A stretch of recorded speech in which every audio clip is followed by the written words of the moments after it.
তুমি ফিতনা না ছড়াতা, তুমি বেহায়ের মতো বাইরে বের না হতা, তুমি তোমার চুল খোলা না রাখতা, তুমি তোমার পোশাক ঠিক রাখতা, তোমার কথা ঠিক রাখতা, তোমার কথার মধ্যে মানে শক্তি রাখতা, মিষ্টি মিষ্টি প্রলোভন দিতা না, বাইকের পেছনে বসতা না, চটপটি ফুচকা খাইতা না, এখানে ওখানে আড্ডা মারতা না, কোনো ছেলে তোমার কাছে আসতে পারতো না।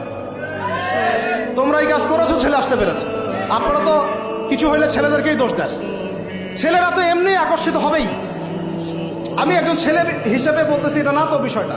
একটা ছেলের ফিতরত এটা, যে তার কাছে সবচেয়ে সুন্দর মনে হবে একটা মেয়েকে। এটা একটা ছেলের ফিতরত, স্বভাব ধর্ম, এটা চুম্বকের মতো আকর্ষণ করবে।